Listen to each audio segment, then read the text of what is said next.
Welcome to the Garden Talk podcast, where we interview growers from all over the world, both beginners and experts, seeking to learn more about what they know about gardening and how they do things in their garden.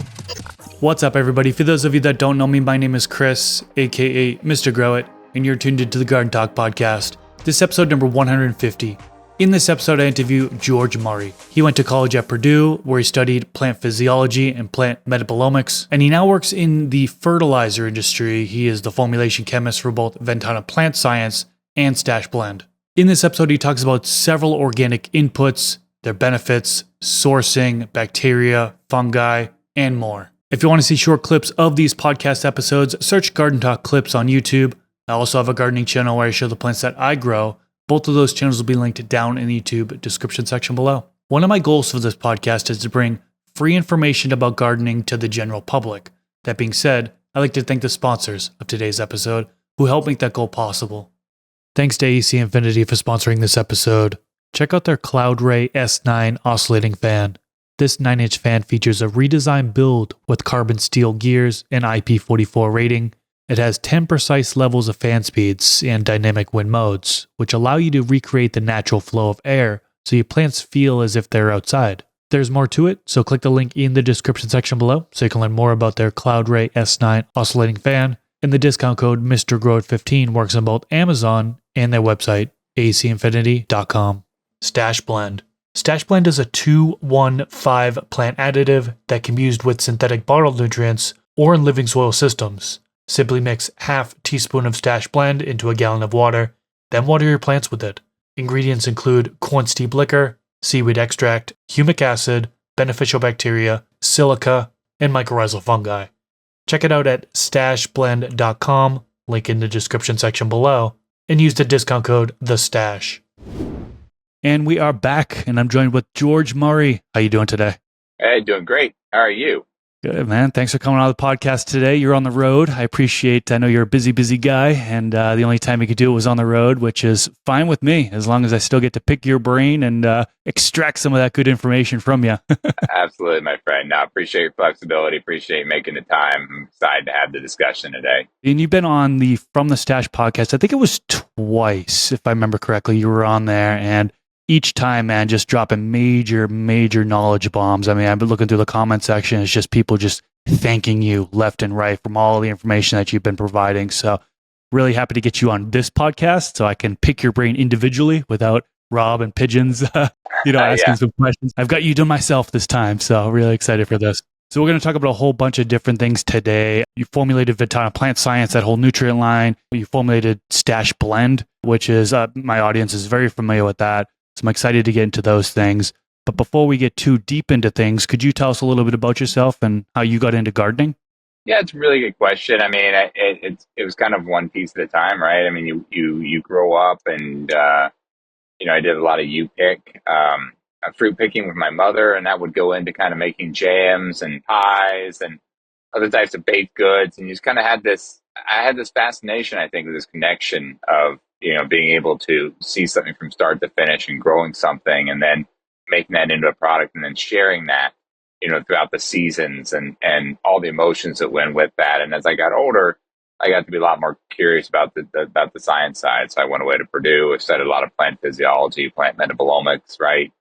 And then, I got into the agrochemical industry and the fertilizer industry and really continue to do more research and figure out, how can we effectuate changes in crop physiology and maximize our yields, and just it kind of like all the emotions and everything kind of came together, and my scientific interests overlapped, and here we are today.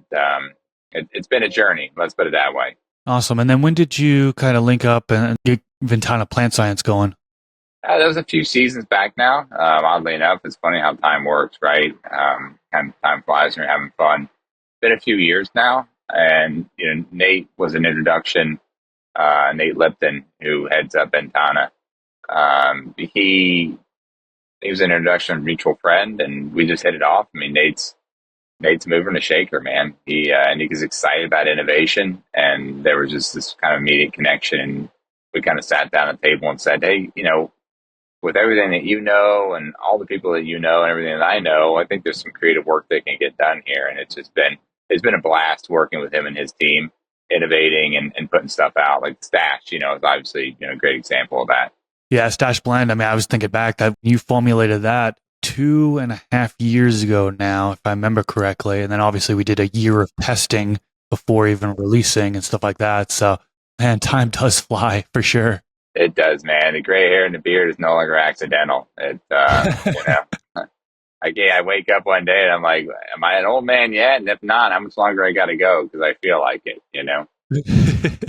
So I want to get into Stash Blend first a little bit. And I know some people might be like, oh, well, this is just going to be an infomercial for Stash Blend. There's going to be more to it than just Stash Blend. Don't worry.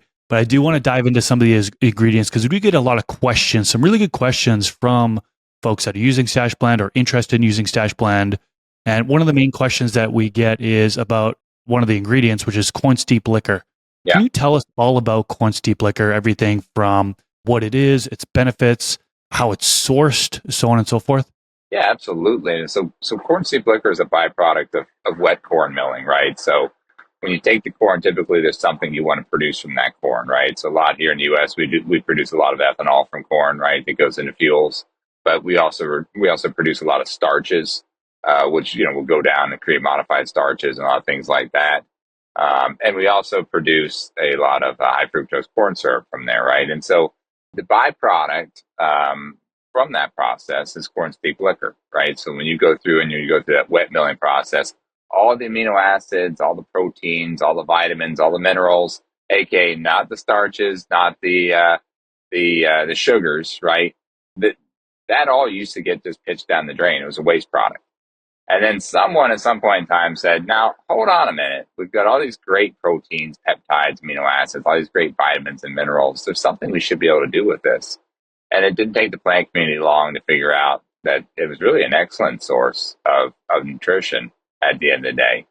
And, I think for me, when you look at the way corn steep liquor is used right now, it's used as a food source for a lot of fermentation, large scale fermentation work that goes on because it's such an excellent fermentation product for biology too and food source. And so when you look at a lot of the other ingredients in Stash and you look at the overlaps and the synergies that we're creating, corn steep liquor as a foundation was a really great fit. It's an upcycled product. It would have gone into a waste stream, so that checks the box from an environmental perspective. Great nutritional, mineral, amino acid, protein profile. And it's a little sticky to work with. So there's some things we spray dry it into a powder and things along those lines. But that's really the foundation of Stash and why it's a foundation of Stash. It's a great foundational product. Yeah, I know that's listed as one of the top ingredients for it and contributes to the NPK. Yes. One of the questions that people have asked about the corn steep liquor is, would you happen to know if the corn was GMO or non-GMO? Does that matter? It really doesn't matter at that point in time, right? Because you're talking about extracting, and so the proteins that come out of that, are really not going to make a difference at the end of the day. We do use an organic corn steep liquor, so that would be non-GMO, and that's a lot of where the corn steep liquor ends up is more in organic applications. So that's kind of the that's kind of the niche that it fills. You can have a non-organic, I suppose, GMO corn steep liquor, but the iteration that we use is organic compliant. Good to know. And talking about organic compliance, I think it's appropriate to talk a little bit about OMRI certification. I know we did touch upon this in a conversation from the Stash, but I think it warrants on here as well since there's a bit of a different audience on here. But OMRI certification, we get this question a lot, is like, why isn't Stash Blend OMRI certified? And this is a conversation that we had behind the scenes. I know you probably remember this. And Sure. It was kind of generally advised not to go the OMRI certification route. Can you just break it down for us? Like, OMRI certification, what is it? And what are the pros and cons of being OMRI certified? Well, I think any certification, any third-party certification that you have, it helps market the product, right? I mean, it's something that people can recognize. There are theoretically other organic certifying agencies that are out there, right? California's got theirs, Washington's got theirs as an example. So just because you don't go the route of OMRI doesn't mean you couldn't do an organic certification through another organic certifier. But OMRI charges per size of SKU. I mean, last I checked, anyways. I mean, it's been a little while, but so if we wanted to sell a 1 pound bag and a half pound bag or 50-gram bag, we'd have to pay different prices, for each one of those SKUs. OMRI is, the Organic Materials Review Institute. It's valuable in my estimation. It's run by people, so it's not a perfect organization by any stretch of imagination. I would say philosophically, some of the stuff that's on there from an OMRI perspective can be a head scratcher for me. And some of the stuff that's not on there can be a head scratcher for me. I mean, for instance, the polyaspartic acid that we have in there, which I'm sure we'll talk about here in a bit, that's from sugars that have been fermented into fumaric acid and then aspartic acid. And then, we use heat to polymerize the aspartic acid. And OMRI says, well, since you're using heat to do that, it's not organic anymore. And it's like, well, why not? But it's just, their philosophies, their take on things versus, ours. And, we have some ingredients in there that OMRI says they don't want to certify, and that's fine. But we want to have the best products possible out to the consumer, and that's the route that we went. Yeah, and I think also the fees were a big turnoff. I mean, the amount of money that you got to pay just to get the OMRI certification is pretty extensive. And what do you get out of it? You get to use the logo on the product. Well, big whoop. Some people are going to care about it, but I think a lot of consumers these days, they don't really care as much about it, So, yeah, we chose not to go the OMRI certification route for those reasons, really. Yeah, I mean, we want to do right by the environment, we want to do right by our customer, right? And if it just fits to where, hey, we can also get a third-party certification that people see and understand and recognize and appreciate, that's great. But, if we have the right ingredients in there and they've got the right pedigree and they're doing the right thing for the plants and the right thing for the planet, that's the most important piece of the puzzle to me. Completely agree. And that's where I think we were all aligned. When we sat down and we had these meetings on it, we were completely all on the same page on that. We want to do what's best for the environment and best for the customer as well. Having this all-in-one blend was a huge win for the customer. It's just less bottles they have to, there are less individual bottles that they have to buy as additives. So having it in this all-in-one blend. So it's really, really been good on that avenue as well. Seaweed extract. I'd like to get into that next. Now, this is a pretty common input. A lot of people use seaweed, but break it down for us. What is seaweed extract? What are the benefits? How is it sourced? So on and so forth. Yeah, so seaweed grows all the way around the world, right? So the first thing you have to answer is what kind of seaweed do you play with, right? Because there are some species of seaweed that spend their entire life in water, right? Think of the kelp forest off California as an example, right? But what we're interested in is those, intertidal zone species, right? And Ascophyllum nodosum is probably the most obvious example one, and that's the one that we use. And what happens is that those seaweeds, end up spending half their life outside of water as the water recedes. And when you do that, you create an incredibly stressful environment for the plant. And that's why the plant's producing all these secondary metabolites to survive in those conditions. And it's those secondary metabolites from seaweed that we really like. Now, you can take and harvest that seaweed, which is absolutely sustainable. The seaweed that we actually get is from the coast of Ireland, completely sustainably harvested. And you can take that seaweed and you can mill it, wet mill it into a seaweed dispersion, right? And you get all the cell walls and all the detritus and all the lignin and all the hemicellulose and everything that's insoluble in that product along with that. But what we've taken to do is we take that and we mill the seaweed and then we extract that with potassium hydroxide to create a soluble extraction of all those little goodies that we like. And that does two things. One, it cuts out all the lignin and the hemicellulose and all the cell wall stuff that you don't need and that's not soluble in water. And two, it increases your concentration of all those beautiful secondary metabolites, those plant defense mechanisms, compounds, and the rooting hormones and things along those lines that are in seaweeds that we like, and that's the route that we went. So, Ascophyllum nodosum, harvested off Ireland, extract with potassium hydroxide, and that gives you the cleanest product with the highest concentration of all the goodies that we like in there. Yeah, I was going to ask you about the potassium hydroxide next because that is listed on the label. But I remember in a past conversation you mentioned it's not really in there anymore, but you have to put it on there from a regulatory standpoint. Fertilizer laws require you to put that on there. Yes. But you did, correct me if I'm wrong, you mentioned that some potassium is available on there, right? Because there's a reaction that happened. Can you get into that? Yeah, exactly. So potassium hydroxide is KOH, right? You've got your potassium ion, you have your hydroxide ion, and potassium is positive, your hydroxide is negative. And what happens is that when you react that with usually the lower pH secondary plant metabolites, the potassium remains and the hydroxide ions actually react with the hydrogen ions that come off the other compounds, creating water. So you end up with potassium salts of all the other goodies that you like and water as your reaction product. So there's no potassium hydroxide that actually remains as potassium hydroxide anymore. So you end up water and potassium and all your secondary metabolites. But the labeling laws and under AFCO and state by state require that if you use a seaweed extracted product, you have to list the potassium hydroxide in there with it. It's just kind of goofy. And again, I think like that's probably another thing that you look at with the labeling laws. I think that they always come from like a point of good intentions, but I think sometimes they actually create a lot more confusion than they actually resolve. And but that's it's another podcast conversation, for another day. Yeah, I'm sure we could get into super deep about that, but yeah, we'll we'll avoid that conversation for now. Yeah. But one thing I did want to mention that when we talk about labeling, there is something that is in Stash Blend that's not on the label, and that is the amino acid polymer. And I forget the reason why you mentioned why it can't be on the label. Maybe you can expand on that a little bit. But can you talk to us about amino acid polymers, just in general, everything about them?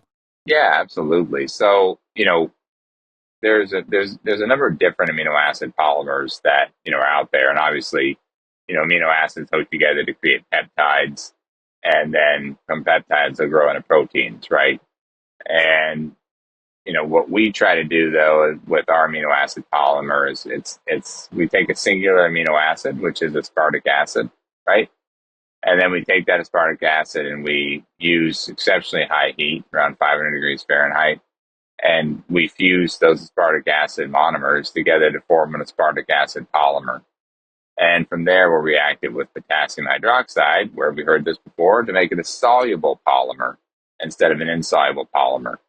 And the story behind how this concept came about actually originates from the late 80s. They had discovered that mollusks in the ocean build their shells out by taking calcium from the water by using an aspartic acid polymer.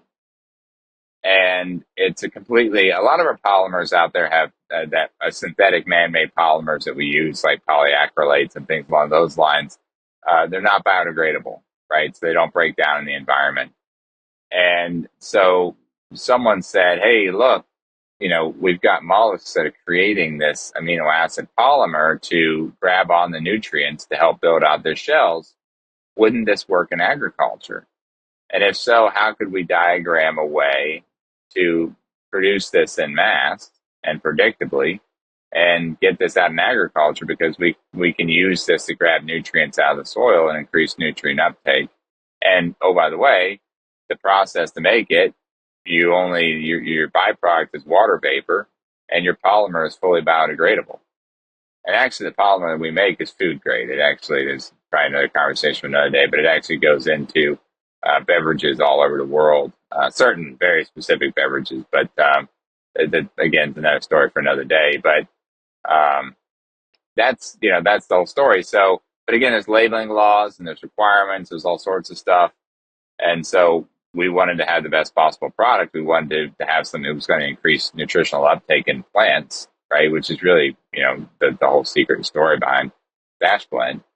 And, we do that with biology. We're doing that with seaweeds. We're doing that with corn steep liquors that's feeding the biology in the plant. And then we have this beautiful aspartic acid polymer that's in that mix that's chemically helping grab onto the nutrients and also acting as a terrific food source for the bacteria and biology on the back end. So but it's not on the label because, again, labeling requirements and things like that. And, we've got decades of research on this stuff, but it never seems to be in the exact right format that each state wants. Some states have no problem. Some states, and predictably, you're going to know probably which states those are. I think they just like putting their oars in the water. You know what I mean? And so that's a little bit behind. So we kind of go back to that labeling law stuff, and then intents are good, but it actually ends up harming consumers in some ways because, we're not able to put everything we want to put on there, but we want to build out the best products possible. Exactly. I appreciate you expanding on that one. I do want to get into humic acid next. Can you talk to us about what is humic acid? What are the benefits? Reasoning why it was added into Stash Blend and all that stuff. I mean, humic acid has had a big following for a long time, right? And I think there's some serious synergies when you add humics in with seaweeds and with our polyamino, and we've done other types of work and released other products with that same sort of synergy. And humic acid is that, if you look at its age, it was usually produced in the Carboniferous era, millions and millions of years ago. Had we left it in the ground, it would have eventually turned into coal, but it hadn't gotten there yet. And, it was produced in a time period in our Earth where the carbon content, the carbon dioxide content was exceptionally high. So you have a lot of carbon, and you've got a lot of really great complex carbon sources that are part of humic acid. So you mine the human, right? And then you're going to take the soluble low molecular fraction off that. That's fulvic acid. That will come off in the process. And then what's left is that higher molecular weight organic or carbon-containing compounds. And a lot of times you'll hear this again, you're using potassium hydroxide to create soluble compounds from that mass, right? And the humic acid we use is actually mined down in Florida. It's produced here in the U.S. It's a really clean, really beautiful product. But the thing I like about humic acids is, again, it's a very complex, high molecular weight source of organic carbon, which is really great for biology because the more complex you get in your organic matter, the more difficult it is for the biology that we don't want to feed to use it, right? The harmful pathogenic biology that is. So we've got a great food source there, very complex, but we've also got a lot of interesting secondary metabolite compounds that come in with that humic acid soup. And I think it's hard for people to put their fingers on exactly what those compounds aren't if you run it through like high pressure liquid chromatography and or mass spectrometry, right? You can start to kind of pick apart, exactly what's in there, what's not. Some of them are kind of unidentifiable, some of them are. But what happens and what usually happens is that good food source of bacteria and biology, but also there's some nice secondary metabolites that, it sounds wild to say this, but have survived for millions of years, chemically intact, and have a response on plant growth as well. Yeah, humic acid was something that I didn't really even think of to potentially add to Stash Blend, but I know that's something you wanted to put in there, and I thought it was a fantastic idea. And yeah, it definitely works well in that mix. I want to get into silica next. On the label, you have soluble silicon. Silica, I know it's a highly purified silicon dioxide in there. Some parts are soluble, some parts are insoluble. But break it down for us, all the details on silica. Yeah, that's a double duty mix, right? Ingredient. We have it there functionally for the blend itself because there's a lot of what we call hygroscopic elements in there, and hygroscopic elements mean elements that want compounds that want to pull in water, right? So corn soup liquor is really hygroscopic. The polyaspartate polymer is really hygroscopic, right? And so the silica will actually do a really great job of holding water as well. And so we wanted to try to kind of mitigate some of the clumping issues that consumers would have as much as we could. These really sensitive compounds. Obviously, we're not going to eliminate everything, but we wanted to include silica in there as a mechanism that would help absorb water, a lot like you would find in like silica packets, right? And foodstuffs or things like that, where you're trying to absorb the water and prevent your food from spoiling or whatnot. But beyond that, we said, look, this is going to work from a functional perspective for the product as kind of an anti-clumping aid, but can this also be a silica source for plants, right? Because, plants you look at calcium deposition and building walls. Now, obviously, it cross links with boron, so you can't have calcium deposition if you don't have boron. But, silica actually plays a really, really big part in building out the scaffolding of cells as well, more of an exterior rather than an interior component. And I read an article the other day where they were actually considering making silica an essential nutrient, right? That says, hey, you need silica, right? Which I thought was really interesting because there's always this debate of, do you need silica? Do you not need silica? In my opinion, having silica is always going to help. Now, there's a lot of silica out there in the world, right? And really what it comes down to is available silica, right? So that's why when you put it on the label, you can only put in what the acid soluble silica fraction is, because that's what's available to the plant. Because if we really wanted to put in a bunch of silica, we could have put in sand, which is silicon dioxide, right? But we all know sand's not available to plants. You look at the particle size, you look at how that's going to break down, how it's going to react. So what we do is we start with a nanoparticle, silicon dioxide, been milled down to exceptionally small. When you say nanoparticle, you're talking about nanometers, right? Exceptionally small size. And so that makes it a lot easier to react with the biology, react with the water sources, and create that acid-soluble silica that's then available to plant. And that's usually in a form of monosilicic acid or orthosilicic acid, right? And so it's double duty. You've got kind of an anti-clumping aid that's in the product, but you've also got the right form of silica and the right size that's going to be readily available to the plant as well. So that was a pretty cool thing we built in there. And correct me if I'm wrong, the plant will release acids, microbes will release acids that produce hydrogen ions that are going to react and turn it into the monosilicic and orthosilicic acid. Is that right? Bingo. That's exactly right. So you've got a really small particle, nanoparticle of silicon dioxide. You hook a hydrogen or a couple of hydrogens up to that and introduce some water, and Bob's your uncle. There you go. And the pH is totally impacted in the medium. And I'd like to kind of derail a little bit and talk about pH in the medium, because I think a lot of folks are confused about pH. They think like, okay, the water source that they mix in, or the nutrients that they mix up and adjust the pH on, when they water it in, they're expecting that that's what it is in the medium as well. And, you've got a pH in the medium, then you also look at the rhizosphere where it could be different. But the plant releases acids and microbes release acids that change the pH. Can you expand on that at all? Yeah, I mean, pH is just that concentration between hydrogen ions, which are acidic, and hydroxide ions, which are basic, right? And so, you've got inputs like your water source, you've got inputs like your fertilizer sources, and that are absolutely going to play a bit of a role when it comes to the pH of the soil, right? But really, you have that balance of minerals that are in the soil that are going to be the ultimate dictators there. And to go a step beyond that, a lot of what happens is that it's really the plant that's able to kind of help modify and its rhizosphere. And some plants are a lot better at this than other plants, right? It just depends on genetics, where they've grown up naturally, what kind of genetics they're carrying, if they've had to modify their environment. A lot of tropical plants grow in very acidic soils. They're very old soils, very weathered soils. And so, those plants are adept at releasing hydroxide ions to buffer their pH up.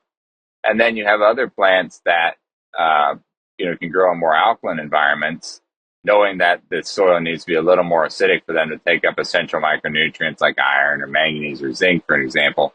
And they're a lot better at releasing hydroxide ions, right? That's going to acidify that rhizosphere and acidify that soil surface at the roots and in the bulk media.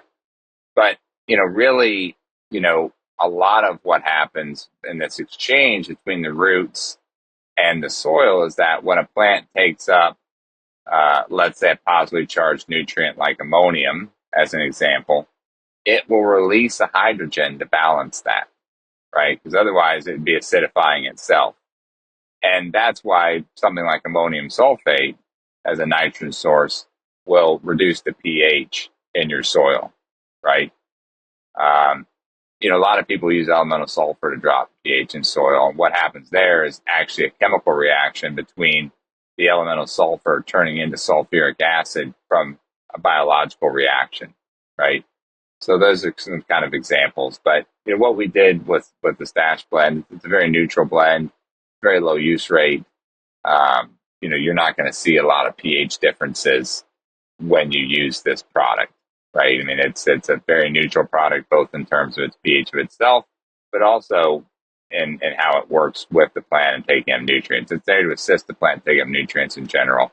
You're going to move the pH of the soil by adding in things like calcium carbonate in bulk or ammonium sulfate or elemental sulfur in bulk, depending on what you're growing and what you want to do. Great points. And I know I hear a lot of organic growers that often say they don't pH their soil, and they're like, oh yeah, the biology in the medium is going to take care of it. And this is a perfect example. You explained in detail how that can happen, that plus the plant's releasing acids. So really good info there. Yeah. Now you have a lot of knowledge on bacteria as well. So bacteria, there's a consortium of bacteria in Stash Blend. There's a Bacillus licheniformis, Bacillus petrelli, Bacillus subtilis, and then a Bacillus azofixans, which I probably butchered all of those names. That's good. I came close, right? Yeah, you get really close. Break it down for us all about bacteria, what those particular species do for plant health. Yeah, I think when you look at that mix, right, and simple Google searches will tell you, specifically what each one of those do. And I think in fairness of time, without going too far down a rabbit hole, I don't think I'll address, each one of them in its particular. But you have that genus and species that identifies what you have, right? But it's not quite that simple, because then you have different strains of those genus and species, right? And so each different strain of a Bacillus subtilis example is going to work a little bit differently from one strain to the next. And so what we've identified over the course of time and through a fermentative process is a strain of select individuals that will do primarily two things is what we're trying to accomplish. One is just overall plant health, right? And guarding that rhizosphere and giving those molecular signals to the plant and outcompeting the pathogenic bacteria that might be in the soil. And then the other is nutrient uptake. And usually what we're looking at there is just kind of overall from an enzymatic perspective, but also in particular from a nitrogen uptake perspective as well. And, if you look at the Stash Blend, I know we've talked about, individual ingredients, right? And kind of on their own. I think every one of the ingredients on their own has real merit, right? I think it's going to absolutely help you in your grow. But I think in the format that we have them, the specific species that we built out in our biology, the amino acid polymer, the humics of seaweeds, the food source in the form of corn steep liquor, that synergy of ingredients that we've tied in, across multiple continents of raw materials and brought into one bag, I think that's where that special performance really comes into when you use those things in synergies. And so the biology is, obviously a big part of that it is lyophilized, it's freeze dried onto a sugar-based substrate. And when it gets into water, the signal to the biology is, hey, we've got water again. Let's rock and roll. And the reason we use a sugar-based substrate is so that there's a humectancy with those sugars, right? So the cells don't dry out when you're going through that lyophilization process. And lyophilization is freeze drying, by the way. So you can spray dry with heat, or you can freeze dry using cold temperatures. And at that point in time, it's more kind of an evaporation sublimation if you go from a freezing to a gas. But it's a lot more gentle when it comes to the survival of the species, and using those humectants, those osmolytes are how we preserve the bacteria. I think the species that intrigues me the most is the Bacillus azofixans, because it's nitrogen fixing bacteria. It blows my mind that they're able to grab nitrogen from the air and convert it into a form that the plant can uptake. I thought that was so cool. Yeah, it is really neat. And there's more of that coming, right? I mean, I think even in row crop, if you look at some of the companies that are out there, some of the startup companies, there's gaining traction where they're putting these specific species and strains of biology down to help bring in nitrogen. And they know predictably that you can reduce your synthetic nitrogen inputs by X number of pounds per acre when they do that. And that's that's neat, and we need more of that, by the way, because there's an incredible amount of emissions that are off put during the manufacturing of fertilizer, as you know, and the industry is not resting on its laurels. I think people are actively trying to figure out a Haber-Bosch process where you can fix nitrogen from the air, using sustainable electricity and with reduced pressures and reduced heat. And we're not there yet, obviously, but that's a process that's 100 years old, and it needs some updating. But attacking it from the biological side, to me, yeah, yes, please, let's see more of that. Yeah, if it can be sustainable and not cause harm to the environment, that would be fantastic. Yeah. Now, next to really on any micro product, you should see a CFU/G, which stands for colony forming units per gram. Can you kind of talk to us a little bit about it? Like, what does that actually mean? What are some reasonable amounts? Yeah, I mean, reasonable amounts are going to be, dependent on use rates, right? At the end of the day, and depending on the species themselves, how well do they colonize? How are they going to outcompete other organisms? Um, you know, the colony forming units per gram is just a way to recognize what's the density of viable living organisms if you put it in 1 gram. It's just a way to measure how many viable living organisms you actually have. And that's third party certified, by the way. I mean, we've got to send out the third party lab. They've got to grow the species on the petri dish and be able to measure that for us and give us a number for us to be able to put that on the bag. And that's also why the bag has an expiration date, even though since it's completely dry, the expiration date is kind of something that's legally we have to put on there. But I think it's not something that I think goes bad in the expiration date. But yeah, it's just a way to be able to express at the end of the day how many living viable units you have. And I mean, you'll see 10 to the 6, 10 to the 7, 10 to the 8, that's a million, 2 million, 100 million, a billion, when you get a 10 to the 9, right? Anything around those numbers, 10 to the 5th even, depending on the species. You get into really low counts, you wonder sometimes if there's more, sizzle than steak. But I think to me, it's just trusting what you see with the plant, right? If you're going to use a biological product, what do you see from it? Do you see benefits? Do you not? Are you putting it in, in a media that is fairly sterile? Because you're going to see probably different things from that. Are you putting it out there in a composted outdoor environment that's teeming with biology, right? I think there's some, are you going into a situation where there was steam sterilization in the soil and you're rebuilding?